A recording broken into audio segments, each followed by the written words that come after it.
Nanti yang akan ketok rumah kita polisi. Jadi kita udah deg-degan luar, 80% berubah. Nah, berarti betul ya berubah. Benar, iya. Iya, kalau saya pribadi sudah 3 tahun tidak mengkonsumsi nasi.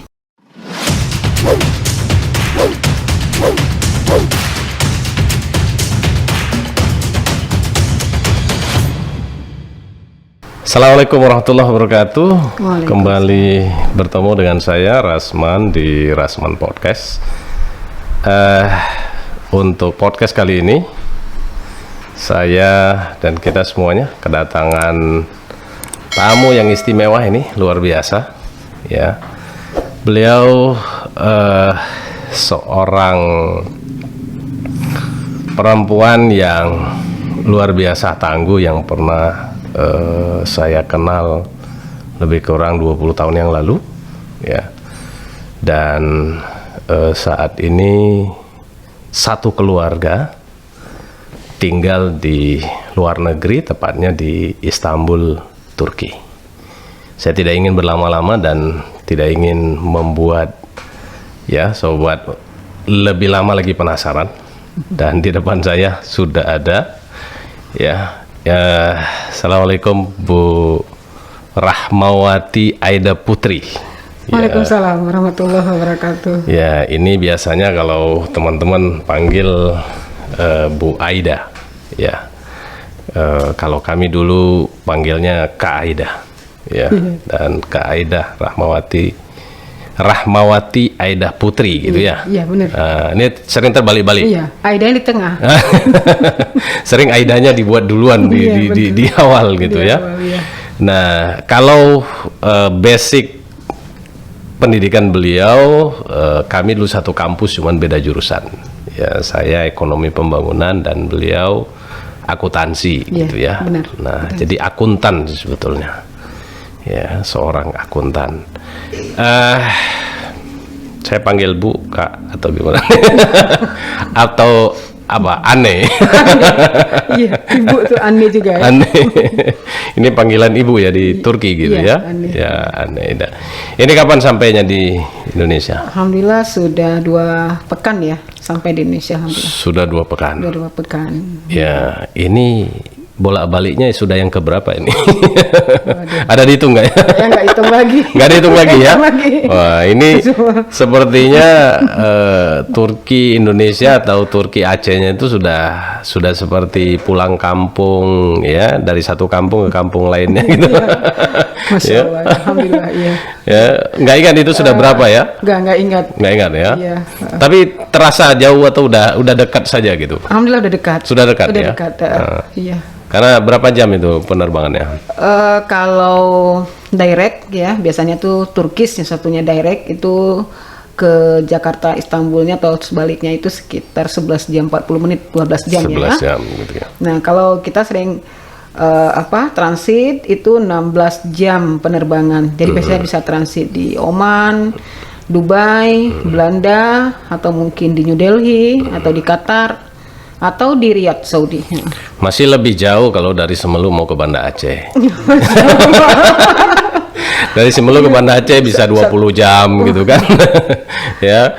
Kalau dari Subuh Salam ke Banda Aceh bisa 18 jam gitu ya, 16 jam gitu ya. Lebih jauh. Ya, berarti lebih jauh. Masya Allah. Tapi itu sampai Jakarta ya. Sampai Jakarta. Tambah Ya. 2 jam 40 menit ke Aceh. Aceh lagi. Ya.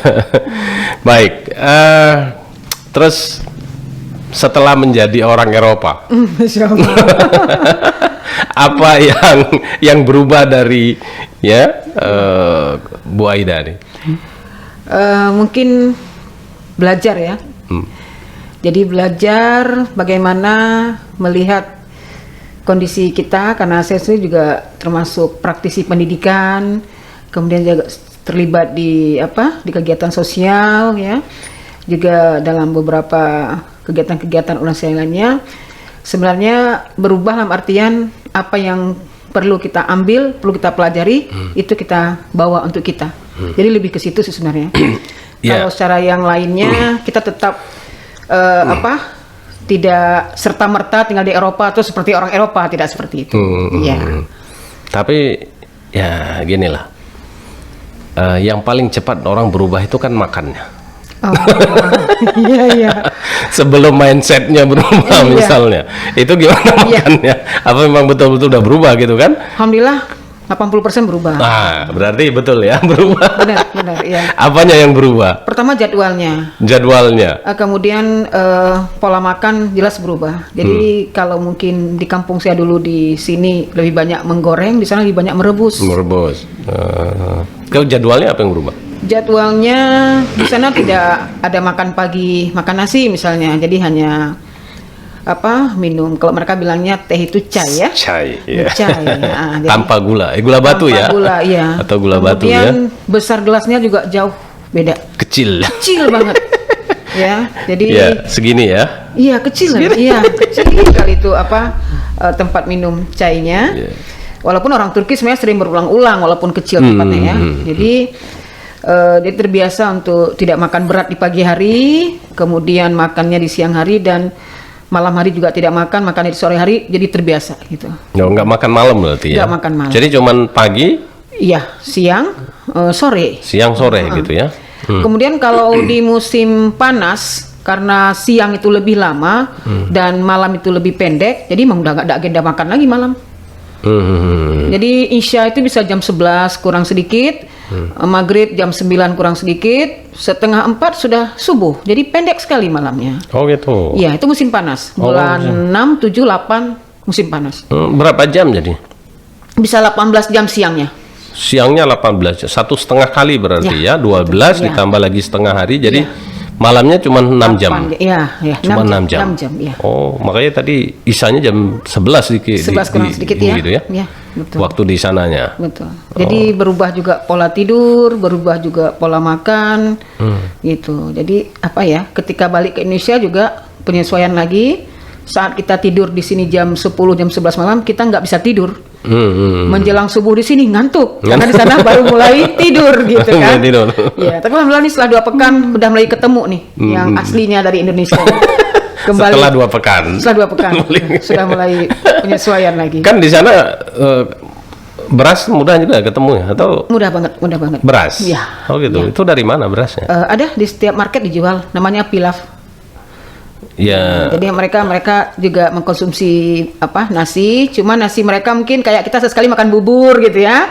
Buat kolak sesekali, mereka masak nasi sesekali gitu. Jadi emang ada selalu tersedia. Cuma hampir nggak pernah kita temukan yang 1 karung kayak di Aceh tuh nggak ada. Mereka jualnya per kilo dan per setengah kilo. Karena kan mungkin cemilan ya, nasi itu cemilan barangkali. Bukan makanan pokok ya. Bukan pokok ya. Oh gitu. Jadi nggak ada kayak di toko-toko kelontong. Nggak ketemu gitu. Nggak ketemu ya. Cari yang karung beras membeli sekalian banyak nggak dapet. Jadi sudah menyesuaikan juga dengan makan gandum, roti gitu aja gitu. Iya. Iya, kalau saya pribadi sudah 3 tahun tidak mengkonsumsi nasi. Bukan karena ke Eropanya, Oh, gitu. bukan. Nah, memang udah membiasakan diri mengganti dengan karbo yang lain yang mungkin lebih sedikit. Nah, anak-anak gimana? Mereka tetap Indonesia banget. Nah, ini jadi Jadi mereka dengan Abi, dengan anak-anak, mereka tetap makan nasi 3 kali sehari, bahkan bisa lebih. Oh, gitu. Walaupun udah tinggal di Eropa gitu. Ya, jadi kita tetap masak di rumah menu Indonesia. Indonesia. Iya. Jadi itu kalau ketemu nasi itu luar biasa tuh ya, udah makanan istimewa itu di sana ya. Iya. Jadi kalau di acara paguyuban, ngumpul-ngumpul mahasiswa Indonesia atau komunitas Aceh, komunitas Indonesia, itu makanan Indonesia menjadi suatu kayak harta karun gitu baru ketemu. Baru gitu. ketemu gitu. Insya Allah, ya. Kalau ketemu sambal, ayam geprek atau waduh, sangat semangat sekali. Emang ada di sana warung Padang? Ada, tapi nggak khusus Padang, dia semua ini Nusantara. Iya. Ya, ada. Nusantara ya. Iya, ada. Namanya- Bakso juga ada. Ada. Ya, ini saya dapat undangan tadi, tanya di mana posisi, karena pekan depan itu ada launching tempat jualan orang Indonesia yang jual mie ayam dan mie bakso. Saya bilang, Umi lagi di Indonesia, udah selamat menikmati lah. Karena Di sini lebih banyak lagi. karena mereka kalau lagi ada acara seperti itu suatu yang sangat ditunggu-tunggu dan sangat menggembirakan. Ya, makan mie ya. Iya, iya. Ini ceritanya nih gimana?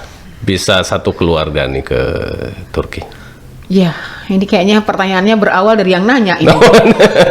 Enggak, artinya gini, kalau saya dulu kan cuman ngasih informasi saja, Ya. ya kan? Nah, terus lalu kemudian memutuskan. Iya. Nah, saya kira itu bukan karena sayanya gitu kan, memutuskan tuh satu keluarga bisa ke sana kan luar Iya, biasa. betul. Ya, suami istri, Dan 4 orang anak, Iya, ya. pindah ke Nah, sana. sekarang tinggal di Istanbul gitu. Awalnya karena memang wawasan keturkian itu sudah diberikan kepada anak-anak sejak umur balita. Jadi di rumah itu kita nggak punya televisi. Jadi anak-anak disajikan tontonan film kartun Turki Sultan Muhammad Al-Fatih. Itu diulang-ulang dan itu berbulan-bulan, bertahun-tahun itu ditonton. Dari mulai kecil TK sampai SD, SMP masih nonton. Pakai CD gitu Pakai ya. CD player. CD, Jadi karena mereka sudah mengenal Turki dari film Al-Fatih itu, ketika mereka SMP ada peluang sekolah ke sana, salah seorang anak kami yang nomor 2 SMA ke sana. Kemudian tahun kemudian abangnya yang tamat SMA di Aceh pingin kuliah ke sana. Berdua di sana. Kemudian saya berdoa waktu itu pingin lihat anak, padahal saya nggak punya kenalan, nggak punya relasi, nggak punya tiket segala macam, nggak tahu juga cara keluar negeri. Akhirnya saya pingin pergi ke sana lihat anak sekolah gimana caranya, gimana keadaannya. Saya datang, pas sampai ke sana saya nginap seminggu, pulang ke Indonesia. Mulai saya berdoa, saya pingin balik lagi. Sampai kemudian akhirnya memutuskan waktu kayak kita pindah ke sana aja gitu. Nah, itu waktu pergi dengan suami sendiri atau? iya, waktu pertama itu berdua. Oh, berdua. Dengan suami, iya. Oh. Kemudian setelah kita lihat anak-anak di sana, sempat bertemu dengan komunitas Indonesia, juga komunitas Aceh, kita mulai berpikir sepertinya di masa tua ini kita juga perlu menuntut ilmu ke sana. Jadi kami akhirnya di sana mengambil program tahfiz Quran. Oh, di sana. Jadi kami sekarang juga belajar di sana, tapi program tahfiz Quran dengan pakar Quran yang bersanad gitu. Allah. Jadi akhirnya kita putuskan, yuk kita tinggal di sana semuanya biar nggak terlalu terbagi-bagi lagi. Kemudian ayahnya juga abinya punya pekerjaan di sana gitu. Awalnya. Jadi ketika saya singgah itu justru Turkinya itu jauh lebih awal ceritanya berarti. Iya, dari segi konsep Turkinya sudah lebih awal dari kecil, tapi untuk memutuskan tinggal di sana sebenarnya ada hubungannya dengan kedatangan bawa berita tentang Turki itu. Iya, jadi kan menceritakan gimana kondisi sekolah di sana, gitu ya. Itu lebih membuat lebih yakin lagi ya. Ditambah lagi ikatan kepada Al-Quran ini rupanya mengalahkan kesunyian kita yang baru merantau ke sana. Itu saya rasakan sekali. Jadi bersama Al-Quran dimanapun ramai. Di rantau yang nggak pernah kita singgah, nggak pernah kebayang sekalipun pun bisa ramai dan bisa tenang kalau itu dengan alasan kita bersama Al-Quran. Kami merasakan bahwa kami tinggal di sana sekarang keajaiban Al-Quran. Masya Allah. Karena memang Al-Quran yang nilai yang universal ya di semua negara itu, sehingga ketika walaupun kita nggak tahu bahasa mereka, tapi ketika mereka pegang Al-Quran, kita akan merasa bahwa kita tidak berbeda dengan mereka gitu ya. Iya, dan kita merasa itu kayak di tempat teman-teman kita juga, nggak merasa asing gitu, nggak merasa takut gitu, nggak ada kekhawatiran. Terus ada nggak yang berbeda antara dulu ketika dari cerita-cerita buku film gitu kan, dengan apa yang sudah dirasakan selama di sana? Ini udah berapa? Udah tahun keberapa ini? Ini udah 3 tahun ya. 3 tahun. Anak-anak yang pertama pergi udah 5 tahun, yang kedua pergi udah 4 tahun. Kami orang tua 3 tahun. 3 tahun. Yang berbeda sekali, kami baru tahu sampai ke sana. Ternyata orang-orang Turki itu warisan Islam dari Khilafah Utsmani itu nggak bisa hilang. Meskipun sebagian mereka itu menganut paham sekuler, tapi perilaku berbentuk doa, ucapan-ucapan yang memang ajaran Rasulullah itu nggak hilang dari perilaku mereka. Misalnya, kalau kita beli apa aja berupa makanan, siapa aja tuh akan mengatakan Afiyat Olsun. Afiyat Olsun itu sebuah doa yang mengatakan semoga kamu sehat dengan memakan makanan ini. Jadi doanya itu sesuatu yang nggak pernah saya bayangkan ada seperti itu di Turki. Nah itu. Jadi yang dulu dibayangkan itu adalah Eropa, kemudian dengan benteng Konstantinopelnya, destinasi wisata-wisata peradaban Islamnya. Saya nggak tahu rupanya orang-orang Turki itu punya perilaku perkataannya itu selalu dibungkus dengan doa. Jadi kalau mereka ngelihat kita keluar dari masjid, mereka akan mengatakan Allah razi olsun. Semoga sholat kamu barusan, doa kamu barusan diterima oleh Allah. Padahal mungkin yang ngomong itu orangnya bertato, mungkin dia juga nggak sholat, tapi perilaku mendoakan apa yang disampaikan oleh Rasulullah dan para sahabat itu sampai hari ini nggak bisa hilang. Siapapun dia, orang Turki itu mudah sekali mulutnya itu menyampaikan doa. Allah razi ulsun, Allah kabul elsin ya. Ketika kita berikan sesuatu cuma mengangkat sedikit apa aja gitu membantu, mereka akan bilang Allah razi ulsun, semoga Allah ridho dengan kamu. Jadi rozi itu rodi gitu. Nah itu yang saya temukan, yang dulu saya nggak tahu, ternyata sekarang baru lihat sekarang orang Turki itu banyak doanya. Banyak doanya, gitu, dan ya. itu sudah menjadi dialek mereka sehari-hari Dialek gitu ya. sehari-hari, Sehari-hari siapapun, ya. ya. Tapi kan juga sebetulnya ya seperti tadi ya, ketika saya ke sana itu kan 2016, saya bertemu dengan orang yang ya tadi sekuler, yang mereka nggak sholat, mereka nggak sholat gitu. Bahkan bagi mereka itu ada tempat-tempat yang juga mereka tidak boleh masuk. Yeah. Ada pembatasan terhadap mereka karena Yeah. pilihan mereka terhadap prinsip Paham seperti itu, tadi, paham ya. seperti itu, sampai begitu kan? Betul. Ada tempat-tempat yang itu. Saya tanya, dia bilang kami nggak bisa ke sana.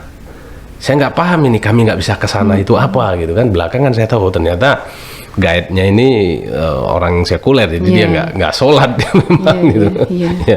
Tapi ya memang mereka sopan, Iya, itu betul. Nah, itu sopan itu tetap dijaga Iya, gitu. disiplin, ya tetap dijaga, sopan tetap. Dan selama di sana ada nggak perlakuan yang tidak mengenakan misalnya? Apa? Ada, tapi kelihatannya bukan dari mereka. Kitanya mungkin yang kurang mampu beradaptasi. Misalnya kita bicara dalam apartemen kita tuh dengan suara besar, atau kita marah sama anak suara besar, atau ada teman saya yang anaknya kecil lari-lari gitu ya. Itu yang nggak enaknya, tetangga itu merasa keberatan atas ributnya suara di apartemen kita. Itu kadang-kadang mereka nggak ngomong sama kita, langsung telepon polisi. Oh gitu.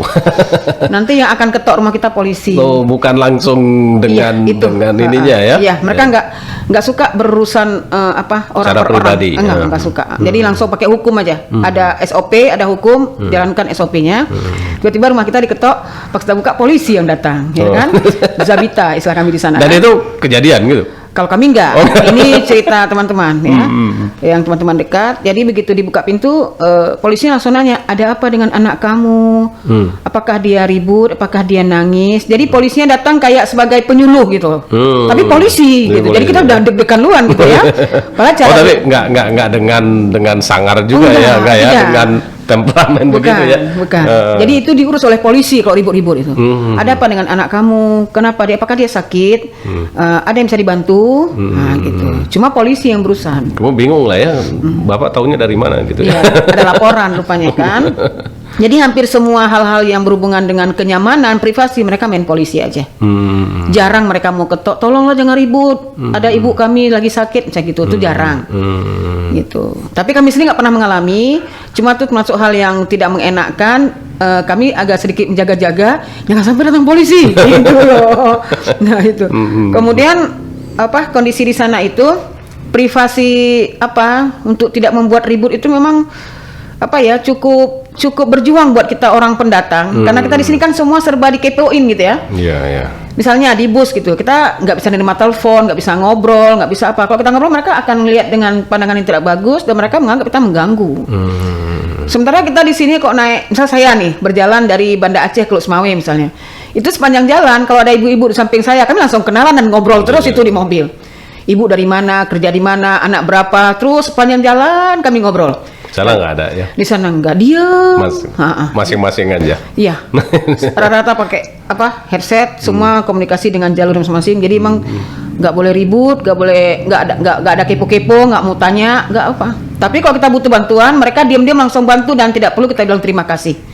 Karena menurut mereka itu emang udah kewajiban. Jadi kalau ada orang nolong kita nggak usah bilang terima kasih, nggak usah. Itu emang sudah habit. Menolong itu adalah ya harus diberikan, tanpa ada terima kasih. Gitu. Kalau kita banyak terima kasihnya mungkin. Kalau dari sini, ya nggak tahu terima kasih. Misalnya ada ibu-ibu nih di sana bawa anak, nggak bisa naik ke dalam bus. Itu siapa aja yang deket situ, baik orang dalam bus akan turun, orang di luar yang nggak naik juga akan membantu naikkan anak itu. Keretanya dinaikkan semua sampai pintu ditutup baru ditinggal. Itu nggak perlu bilang terima kasih Pak, terima kasih, nggak perlu. Karena itu udah menjadi sebuah kewajiban lah untuk menolong. Ya, makanya juga di sana tuh kalau rumah-rumah sepi bawaannya kan. Yang ada cuma suara-suara kendaraan aja sesekali gitu kan. Betul. Sepi aja cuma burung-burung gitu ya. Sana seringkali kita dengar suara burung merti. Merti itu kayak camar putih Camar itu. putih, ya. Sebesar tuh kan. Jadi pintu dan jendela tuh kayaknya setting dari bangunannya memang kedap suara semua. Jadi kalau kita udah masuk rumah itu waduh, Dan memang dengar udah apa-apa, nggak ya? dengar apa-apa lagi. Suara angin pun nggak kedengaran. Yang kecil, yang besar nggak kedengaran lagi. Begitu kita buka jendela, kita baru dengar suara dari luar. Terus Bu Eda, saya melihat di sana bus-bus itu waktu itu bukan satu bus, sampai beberapa kali saya naik bus, turun bus, dan itu kondekturnya orang tua apa masih? Betul. Betul ya? Jadi- nah itu apa? Nah. Saya ada perhatian dengan itu, tapi saya belum selesai. Ya itu apa selama 3 tahun Iya. di sana? Ini penting untuk kita ketahui ya, mungkin pelajaran yang termasuk saya ini juga ya, saya riset juga itu ya. Jadi di sana baik laki-laki maupun perempuan, terutama laki-laki lah ya, pekerja, walaupun sudah tua, itu tetap segar, tetap tampan, tetap keren, tetap kuat, walaupun sudah tua, masih bawa bus, masih jalannya kuat, bugar. Nah, jadi setelah kita tanya-tanya, lihat-lihat, salah satu yang membuat orang-orang Turki itu kuat, mereka tidak banyak mengkonsumsi goreng-gorengan. Mereka telur direbus, sayur direbus, satu lagi dipanggang, semuanya dibakar, semua dibakar. Rebus, bakar, rebus, bakar. Jadi kondisi tidak banyak mengkonsumsi minyak, kemudian banyak makan yang rebus, kemudian banyak mereka memakan di pagi hari buah zaitun yang pahit itu. Buah zaitun. Jadi sarapan pagi buah zaitun pahit. Ada yang hijau, agak asam, ada yang hitam itu pahit. Itu mereka makan tiap hari. Kemudian mereka makan paneer. Paneer itu seperti keju yang membuat tulang-tulang mereka itu sampai tua itu nggak bungkuk dan tidak cepat keropos tulang. Osteoporosis ya? Ya, jadi walaupun tua-tua bawa mobil, tapi keren. Iya, kemudian orang tua-tua saya pernah diajak ke sebuah desa yang menghasilkan bunga matahari untuk minyak goreng. Jadi minyak goreng sana bukan dari sawit, tapi dari bunga matahari. Nah, di desa itu saya memperhatikan kayak kakek itu yang udah lansia banget, itu bawa mobil kayak bulldozer untuk apa? Pertanian, lahan pertanian ya. Itu dia sendiri tuh bawa. Berhektar-hektar dia bawa, nggak pakai asisten. Jadi orang-orang tua di sana Itu kuat sekali. Sudah umur berapa kalau prediksinya? Mungkin hampir 70-80 mereka masih gitu ya. kuat bawa. Iya. Jadi betul ya bahwa angka pengangguran itu di sana kecil gitu ya. Dan pekerja produktif itu sampai Panjang. usia Ya. tua gitu Betul. masih dihitung Masih sebagai sanggup. pekerja gitu Masih ya. sanggup, iya. Karena emang secara fisik mendukung. Jadi nggak pikun, nggak lupa-lupa, gitu dia. Sehat-sehat. Iya. Saya lihat ketika di bus itu kan itu kalau kita di sini pasti udah jadi kakek-kakek. Betul. Ya? Betul. Dan mereka cuma duduk seperti ini ya, terus dikasih meja, Iya. ya, terus yang ngitung recehan itu kan, Iya, betul. 1 lira, 2 lira Iya, itu iya, kan, iya. dia cuma nggak jalan-jalan ya, Iya, ya, dan kita lihat memang, waduh, luar biasa. Artinya begini, berarti juga pemerintahnya apa ya, memberikan tempat berarti ya, Untuk orang tua. untuk orang tua, ya, Ya, betul. gitu ya. Artinya memang ya seperti misalnya orang tua yang bekerja menjadi kondektur Iya. kalau kita di sini ya kan kalau di sini kan tentu udah dibilang ya bapak nggak usah kalau ada cucu bapak aja gitu. Betul. Iya. Itu kan berarti kan diterima dan dihitung sebagai Ya, diakui. diakui gitu kan, masih dipekerjakan Ya, di masih perusahaan dipekerjakan. ya. Iya, betul. Kalau kita ya perusahaan Kalau rambutnya, Damri gitu. rambutnya kalau udah berubah Udah putih semua kan gitu. Iya. Kadang juga gemuk gitu Iya, ya. betul. Tinggi, besar gitu, ya, Gitu. betul. Ya. Iya. Nah, kemudian yang kedua lagi, saya jarang sekali melihat pengemis. Itu selama di sana betul nggak itu? Benar. Jadi Betul ya? Nah, itu di gimana sana ini ya? biasanya peminta-minta itu imigran. Oh, imigran. Bisa dari Syria yang sekarang negaranya sedang konflik dan berbatasan ya. Bisa juga dari sekitar Afrika. Ya, seperti sering kita lihat juga di tanah Arab kan sering orang Afrika. Jadi umumnya kalau yang di sana tuh orang Syria. Syria. Orang Turki sendiri hampir nggak pernah kita temukan mengemis. Apa sebabnya? Mereka itu secara finansial ya, mereka itu memang umumnya untuk memenuhi kebutuhan pokok itu menjadi perhatian yang sangat besar oleh pemerintah. orang Turki itu. Bahkan ada beberapa outlet itu yang menyediakan roti-roti emang jualan pemerintah dengan harga yang sangat murah, jadi nggak bakal lapar lah. Gitu. Dan itu diperuntukkan bagi Siapa aja. siapa saja. Siapa aja. Oh, bukan untuk Ya. lansia, untuk yang mampu Enggak, begitu ya? enggak. Tapi orang-orang yang mampu nggak mau ngambil. Orang muda, orang mampu nggak mau ngambil. Nggak mau ngambil, gitu. Enggak. Oh, artinya mereka tahu itu Itu untuk siapa mereka tahu. ada yang lebih berhak gitu Betul, ya? betul. Iya. Ya. Jadi yang mengemis itu kemungkinan besar orang luar, bukan orang Turki. Walaupun mereka berbahasa dengan bahasa Turki. Gitu ya. Gitu ya. Jadi Dan Masya saya Allah. lihat mereka, kalaupun ada yang mengemis itu kan nggak gitu ya. Oh enggak, Tapi mereka ngejual tisu kan banyak-banyak ya. Iya. Jualan tetap, jadi intinya juga Iya, tetap jualan iya, walaupun bukan harga itu yang Iya. dibeli ya. Mereka jualan tisu, mereka jualan minuman mineral. Jadi kalau kita mau sedekah kita nggak usah ambil barangnya. Iya, iya. Jadi mereka nggak mau tangan kosong mintanya, barter. Dan itu terhitung pengemis di sana. Padahal kalau kita lihat mereka jualan gitu ya. Harga itu Iya, cuma iya. 2 teli, 1 teli Dua padahal teli, kan. iya. Tapi mereka punya harga diri dalam meminta, tidak tangan kosong. Ambil punya kami, apa yang bisa Anda berikan? Bahkan ada yang ngasih, kalau dia nggak mau ngasih uang, dia kasih tisu yang banyak, nah, terus jual gitu Iya, kan. betul. ya? Betul ya. Iya, dibantunya lagi. Dibantu gitu. Dibantunya lagi. Saya waktu itu keluar dari masjid, ya, terus ada nenek-nenek, sudah tua gitu ya. Tapi sangat apa ya?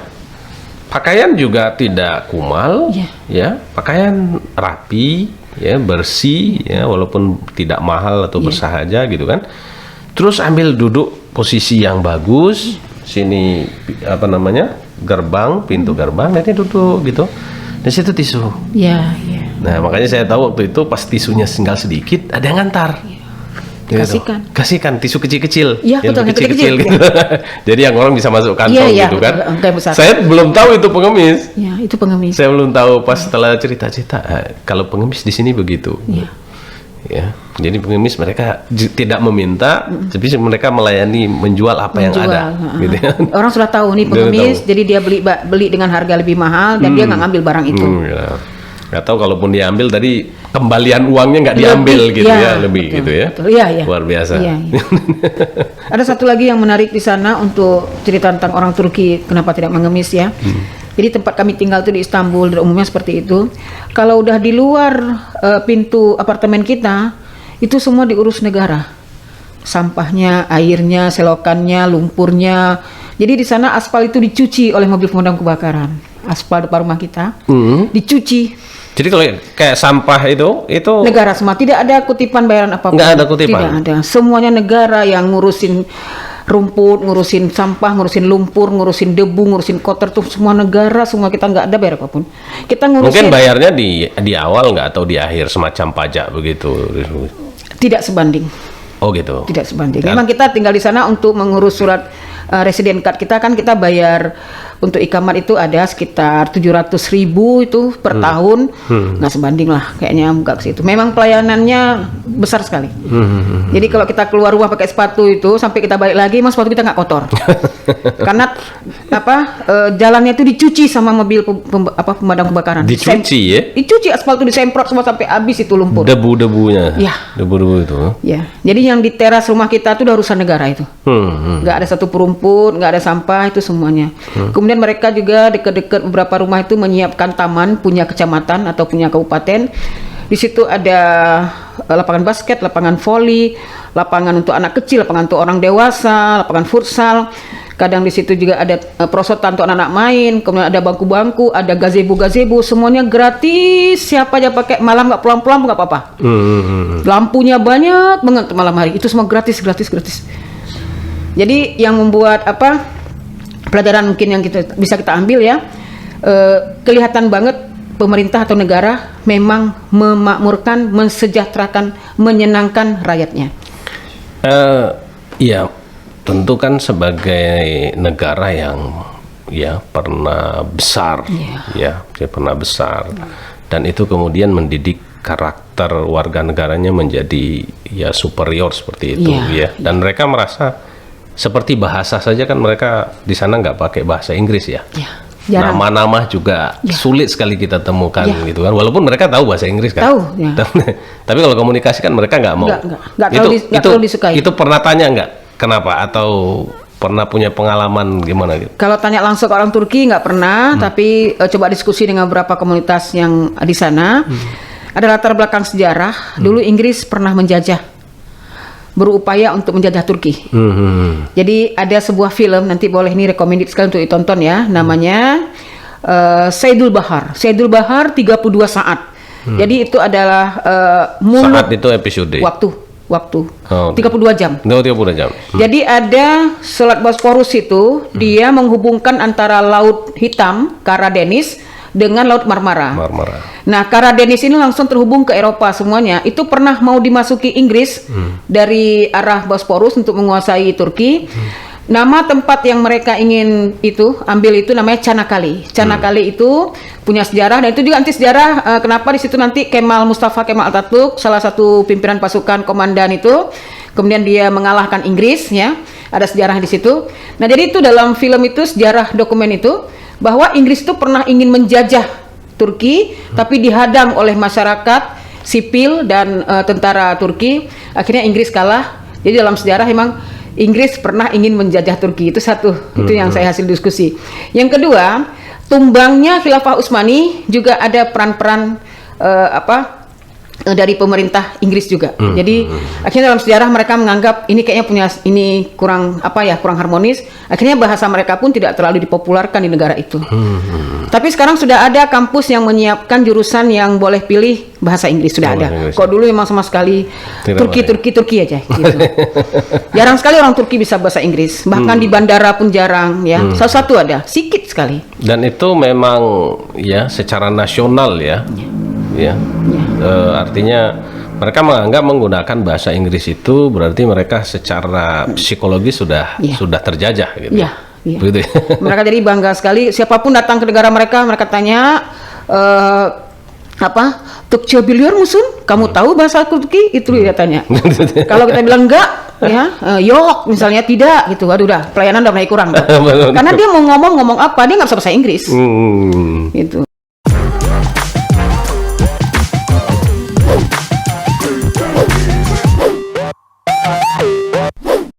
Bahkan kita banyak menemukan perempuan-perempuan merokok di sana kan. Jelas kita sering ketemu gitu kan. Itu kontras dan hidup berdampingan tanpa mau tahu, di sini nggak ngomong ke sana ngomong sini, nggak saling memandang, nggak saling memprotes, berjalan aja. Dan seperti napsi-napsi. Nah, itu ketara sekali itu, ibu-ibu yang tutup rapat, ibu-ibu yang terbuka sekali, yang